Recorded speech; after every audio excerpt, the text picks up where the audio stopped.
Okay, this morning I'm going to attempt at making a piece of Damascus steel. I'm going to use 9 layers of 1095 high carbon steel, 9 layers of 15N20 high carbon steel.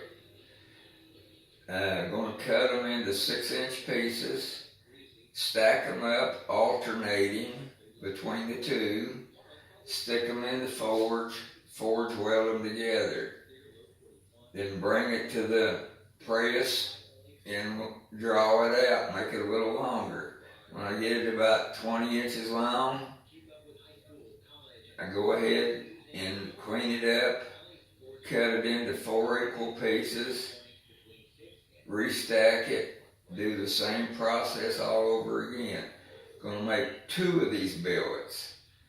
Okay, originally we started with 18 layers. That 18 is going to turn into 72.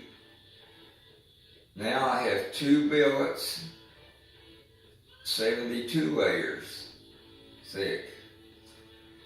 Then I'm going to merge the 2 billets into one for a total of 144 layers. Again, we'll go back to the forge, to the press, and to the hammer. That 144, we'll cut into 4 pieces.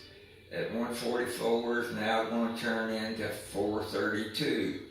So that's basically what the knife is going to be, 432 layers, if everything works out right. It should make a pretty good knife. I'm telling y'all this now because once I start the machines, I'm not going to be talking.